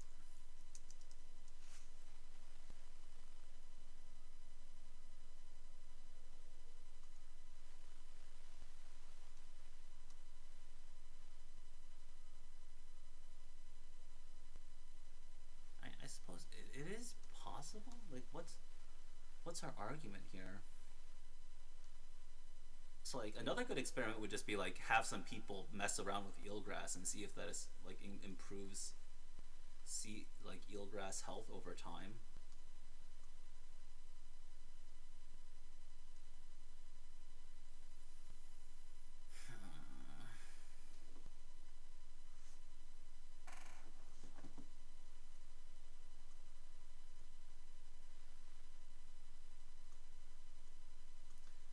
the issue with this experiment is like I feel like the reason why the otters are not there is because it's just not a very rich environment. I mean, I don't know. It's easy to like complain about stuff, right? But like, yeah, at least they're trying. It seems like they're working hard, at least. I appreciate that. I don't know why is this important? I want to see that part. Why should I care? Sea otter recovery provides insights into how genetic diversity can be affected when species interactions are lost. These findings have far-reaching implications. Genetic diversity increases the adaptive potential of the sea marine populations, which enhances resilience and resistance to perturbations. Thus, the recovery of sea otters confers both genetic and ecological benefits to eelgrass. Effects of genetic diversity resulting from megafauna-induced disturbance could be widespread. During the Pliocene, purported interactions between Gomphoteris and local fauna influence fruit and nut qualities, plant reproductive traits, and dispersal. Trampling by large vertebrae increases flower production in forbs as well as seed germination rates. In the ocean, foraging gray whales may influence genetic diversity in non-target organisms owing to disturbing sediment. Maybe. Yeah, the sea obviously undermines the argument.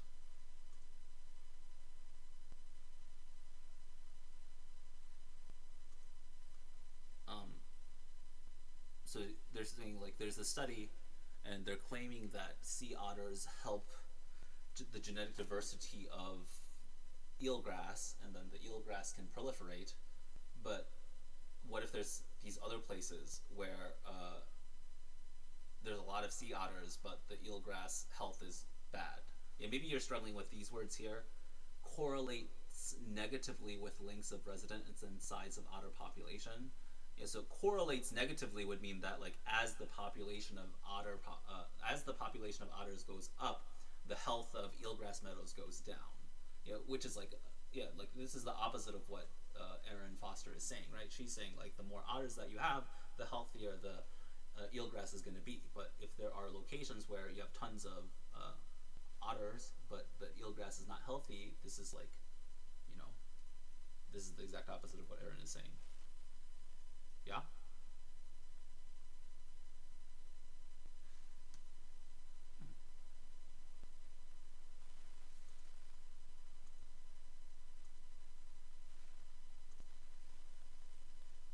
This is probably Erin over here. Oh, this is Erin? Yeah, she's way younger than I expected. I do like otters. You don't get how B doesn't relate to the argument? Okay. Let me give you like an example. So like, let's say,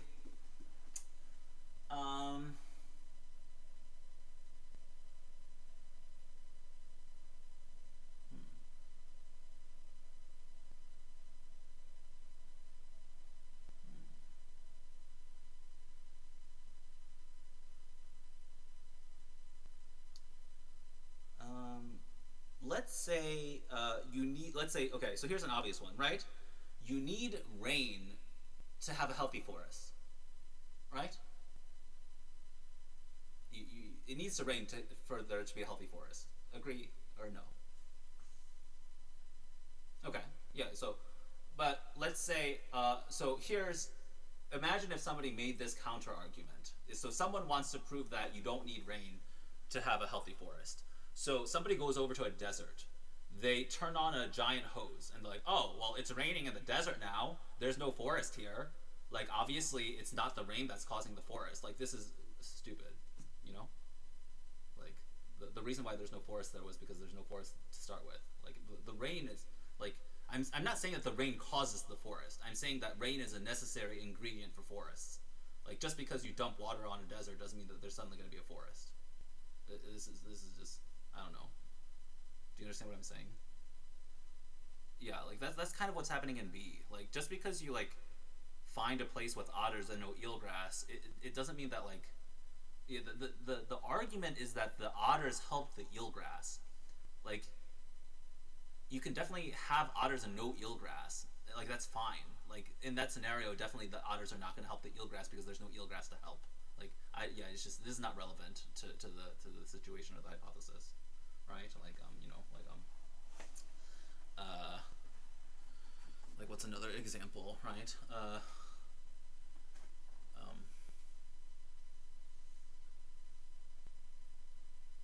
Like, yeah, you can have like, oh, the going to the beach is fun. Yeah, you can say like going to the beach is fun, but then someone's like, oh, but I saw you having fun at the skate park, and I'm like, what are you talking about? Like, stop, right? It's this kind of situation. Yeah, it's like definitely this kind of argument is like so prevalent in society nowadays, right? Like, so I'll complain about global warming, and they're like, oh, but you drive a gasoline car, and I'm like, I'm sorry, like, I'm too poor to buy a Tesla. It's just, and even if everyone, the other thing is like, even if everyone did have a Tesla, it wouldn't make a difference. Like, this type of thing, yeah, you have to like get used to these types of arguments because they're just so prevalent in society today. Like, I mean, yes, it would be nice if everyone drove Teslas, but like, I just looked it up like last week.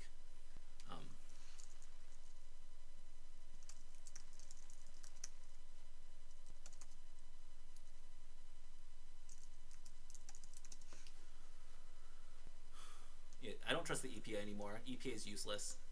They are run by the corporations. Yeah, so if you look at, this is from Cambridge University, right? Yeah, so yes, people who drive on the road, and this also like counts like, you know, Walmart trucks and all that other stuff as well. So like, if you count just like people in their cars going to work, like, it would be less, I would imagine that it's like 5% of the carbon that's being created. Like, literally everyone could switch to Teslas tomorrow and it would make no difference. If you actually want to stop global warming, the big one is this one. Yes, we need to regulate the industrial sector. Like, we need to get them to stop burning coal for everything. Like, and like, it's like, definitely, you know, like, America loves to do this, right? Like, oh, you complain about global warming, but you drive a car. Like, literally everyone could start driving Teslas tomorrow. It's not going to make a difference. You know, like, the big issue, like, there's so many things that needs to happen, and like, we need to like come together. Like, this global warming is not a situation where like individuals can make choices in their lives to fix it. Yeah, the government has to step in. Like, this is the point of the government. When there are problems that are too large for individuals to solve, like, the government's supposed to step in and stop it. Just add a carbon tax. It's oh god, the part that makes me so angry is like, we've known the solution to the problem of global warming since 1975. You just add a carbon tax. It's just so simple, but it's just, oh god, these old people make me so angry.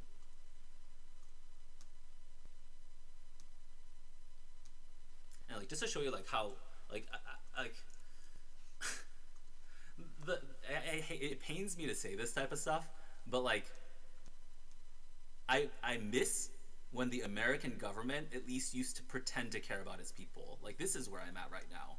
Like, I can't believe this, but there used to be a time, like, the government's always been kind of terrible, but like, in like the early 2000s and the 90s, like, at least they pretended to care.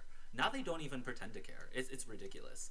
And like, this is how bad it's gotten, right? Yeah, they purposely make the chart, like, imagine tackling a concept as difficult as greenhouse gas emissions in 2021. And they make a pie chart like this, right? This looks like it was made by a 5-year-old.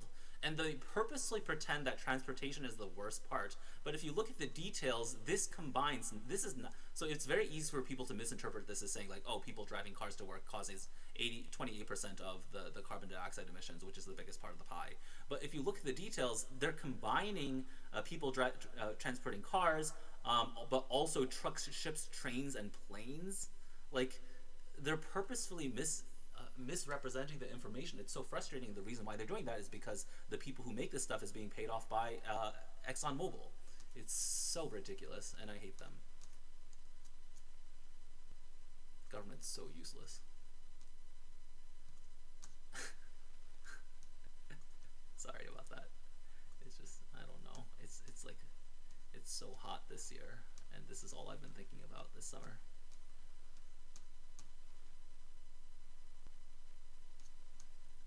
Okay, how many more questions? A lot more. Yeah, let's do some more.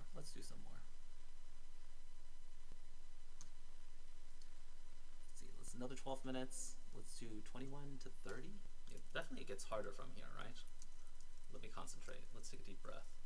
I'm like stressed out for no reason. It's okay. It's okay. Life goes on. I'm just gonna do my best. Just do my best. It is what it is. It is what it is. Right? Well, we're not here to solve climate change. We're here to improve our PSAT scores.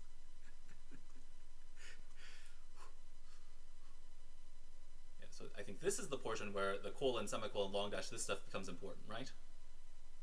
Oh yeah, definitely. Yeah, if there's more questions, absolutely, that's what we should be working on. 18 and 19. Compiled in the late 1500s, largely through the efforts of indigenous scribes, Cantares Mexicanos. Cantares Mexicanos. Yeah, I'm definitely butchering that. Is the most important collection of poetry in classical Nahuatl, the principal language of the Aztec Empire. The poems portray Aztec society before the occupation of the empire by the armies of Spain, and marginal notes in the Cantares Mexicanos indicates that much of the collection's content predates the initial invasion. Nonetheless, some of the poems contain inarguable references to the beliefs and customs common in Spain during this era. Thus, the scholars have concluded that. Okay. So there's this like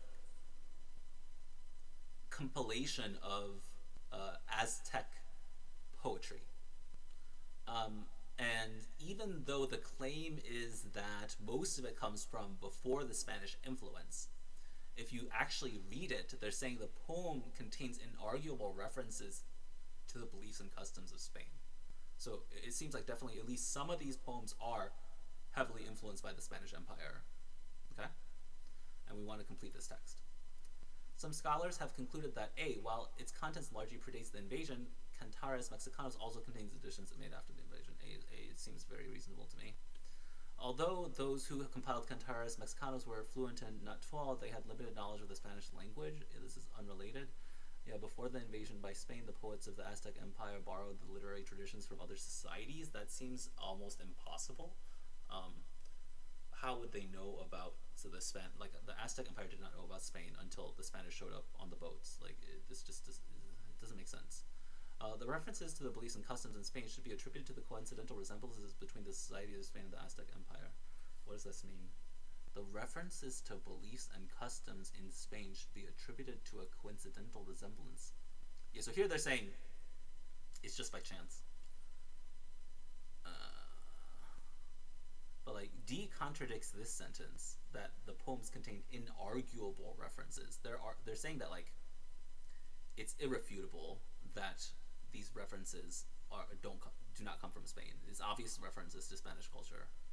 So D contradicts this sentence. So it has to be A here. What is this? This is 18. Yeah, 18's A. Yeah, which one did you choose for this one?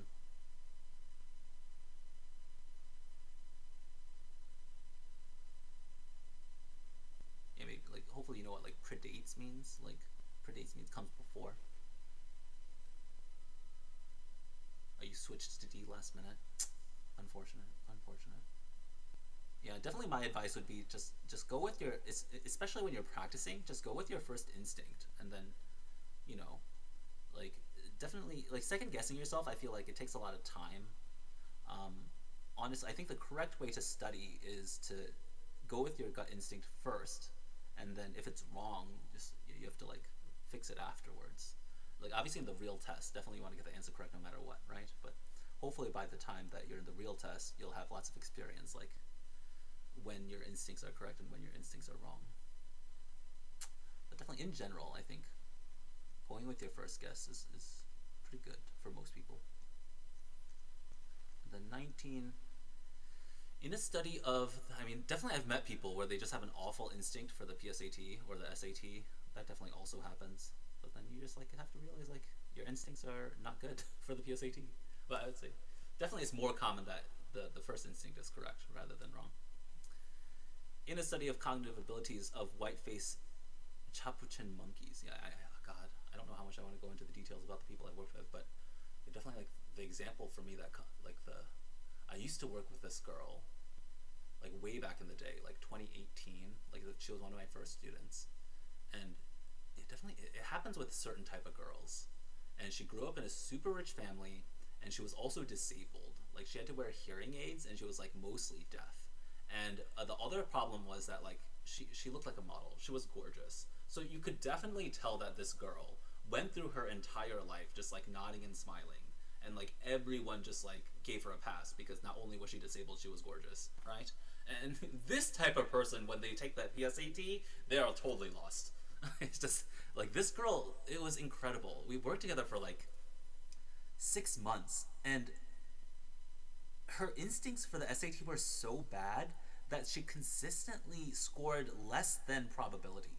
Like, yeah, even if like you just fill in A for every answer, right? You're gonna get about 20% to 25% of the answers correct. But this girl was consistently at 10% correct. I had no idea what was going through her mind. I think like my best guess is that she's just used to like smiling and nodding, just doing what she's expected to do, right? But like, especially in the older versions of the SAT, like the questions are designed so that if you're just like easygoing and just pick the obvious answer, it's gonna be wrong every single time. And I just could not get through to her. It was, yeah, it's like, definitely, I think about that person a lot. Like, how am I supposed to teach somebody like that to improve? Because like honestly, she has no incentive to improve. Like, she's gonna live a very happy life just smiling and nodding. It happens. I don't know. How do you inspire people like that? It's hard to say. 19. In a study of cognitive abilities of white-faced capuchin monkeys, Sivas imitator, researchers neglected to control for the physical difficulty of the task that they used to evaluate monkeys. The cognitive abilities of monkeys given problems requiring little dexterity, such as sliding a panel to retrieve food, were judged by the same criteria as were those of monkeys given physically demanding problems, such as unscrewing a bottle and inserting a straw. What are they talking about? So we're studying the cognitive abilities, like the intelligence of monkeys. They neglected to control for the physical difficulty of the tasks. The cognitive abilities of monkeys given problems requiring little dexterity, such as sliding a panel to retrieve food, were judged by the same criteria. Okay, so this passage is saying like, the people studying these monkeys, they forgot that like unscrewing a bottle is harder than sliding a panel to retrieve food. It's like a flaw of the experiment, right? Yeah. So, you know, like, to give like a parallel example, it would be like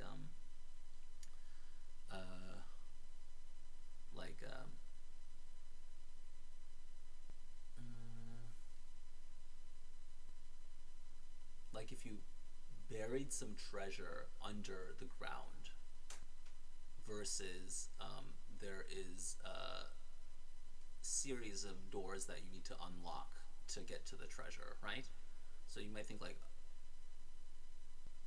oh, people who open doors are smarter than people who dig. But like, no, it's just that like digging underground is like way harder than opening a door with a key. Is this type of scenario? It's like a very strange, this passage is very strange, for sure. Which choice most logically completes the test? The text. The result of the study, therefore, could suggest that there are differences in cognitive ability among monkeys. No, the conclusion is that like the study is flawed. Are useful for identifying tasks in monkeys lacking in cognitive capacity to perform, but not for identifying tasks that monkeys can perform. Should not be taken as indicative of the cognitive abilities of any monkey species other than C. imitator. Reveal more about the monkey's cognitive abilities when solving artificial problems than solving problems encountered in the wild. Oh my god. I do not see the correct answer here. Could suggest that there are differences in cognitive abilities. Actually, maybe A. It's such a wishy-washy answer. I usually hate answers like this in the SAT because it's so wishy-washy. But like the other ones just seem so wrong. Are useful for identifying tasks that monkeys lack the cognitive capacity to perform, but not for identifying tasks that the monkeys can perform. What does this even mean? Like, this just seems like a word salad to me. It has to be A. 19's A.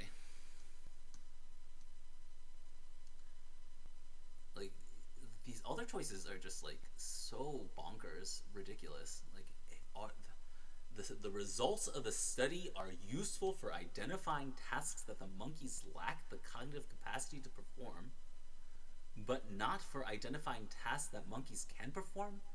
is this even a sentence? I just cannot piece this one together. See, the results should not be taken as indicative of the cognitive abilities of any monkey species other than C imitator. So this one, the issue, they're saying that the study is flawed. So like C is, I mean, this is true, I guess, but like it's off base. Like the argument here is that like this study is bad. It's not that like this study, we're not trying to like use this study to make inferences about intelligence about other monkeys. And then D, we reveal more about the monkey's cognitive abilities when solving artificial problems than solving problems encountered in the wild. What are you talking about?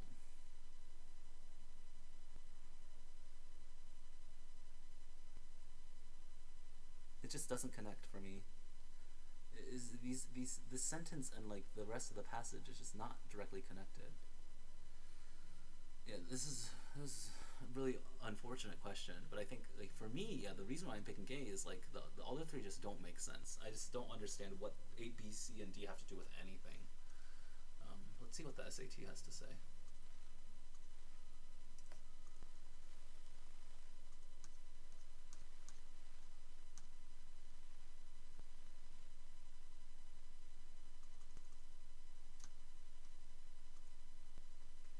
Choice A is the best answer because it presents the conclusion that most logically follows from the text discussion of the study of capuchin monkeys' cognitive abilities. The text explains that the study failed to distinguish between outcomes for tasks that performed by capuchin monkeys, such as simpler tasks requiring less dexterity or skill, were judged by the same criteria as tasks that demanded more dexterity. Yeah, like imagine like, so let's say you like run into a person that is like completely disabled, right? Like they are amputee, complete amputee. They are missing both arms.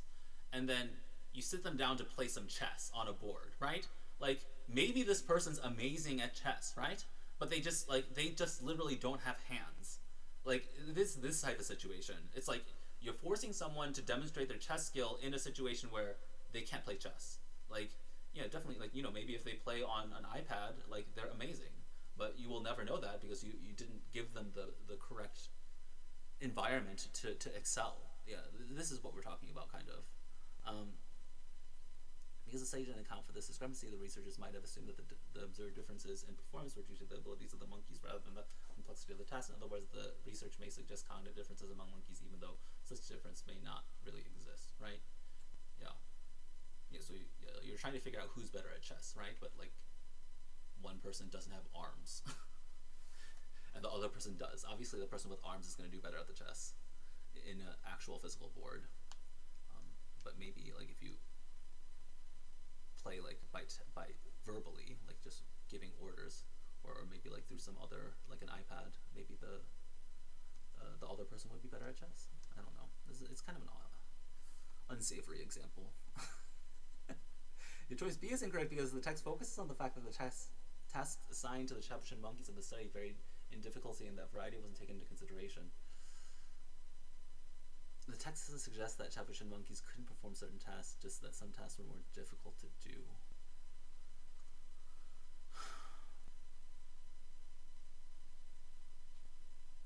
Yeah, I still have no idea what they're talking about. The sentence just doesn't make sense to me, and I hate it. C is incorrect because the text doesn't suggest the study's results are indicative of the ability of capuchin monkeys, but not of other monkey species. Yeah, we didn't talk about that yet. It's like, it's not related. In fact, the text suggests the results may not even be accurate for the reflection of capuchin monkeys' abilities. Exactly, right? Yeah, like the issue here is not that this study doesn't apply to other monkeys. The issue here is that this study is just bad. Yeah, like it doesn't even reflect the abilities of the capuchin monkeys in the study. D is incorrect because the text doesn't indicate the researchers compared the results of artificial tasks with those encountered in the wild. Yeah, again, like yeah, it's just unrelated. It's just like, what are you even talking about? I guess it's like definitely quite a difficult skill, right? Yeah, so you have to like understand what they're talking about and then like recognize that these three choices, this is not directly related to the passage, which is tough for sure. But very useful skill. Definitely, like, yeah, I would say maybe the most useful skill in 2023. And, you know, definitely, like, the SAT people, I mean, they have an agenda, right? The reason why they changed the SAT is because the old SAT does not fit 2023 anymore. Yeah, definitely, like, 2015 was a different time. Yeah, the old SAT that's currently going on was a great fit for America in 2015. but it's not really a great fit for America in 2023. And like I would say, this type of question becomes absolutely essential. Like if you ask me like what kind of skill do I want teenagers to learn moving forward starting 2023, it's this. I want you guys to be able to tell when like a statement is relevant to the discussion or not, because like this seems to be a huge issue in society right now. Like people say things, it's totally irrelevant. It's not connected to what I'm talking about, and they like just pretend. Like I don't know, like definitely. It's weird. It becomes very difficult to like communicate with a lot of people in America these days because of this issue. Like I say something and they say something back, and to me it's just a complete non sequitur. Yeah, what you say has nothing to do with what I said, but then they like, I don't know, they're so smug about it.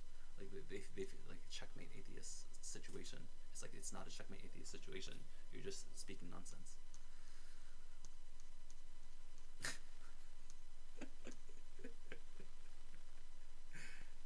You feel me? Very interesting. Yeah, definitely. I love the new test. I actually really love the new test. I hope you guys do too. Yeah, definitely on Thursday we'll do some more math. Yeah, less political. I promise. Yeah, Thursday will be less. Wednesday will be less political. I'm so sorry. Hopefully, you guys that was helpful. Yeah, regardless.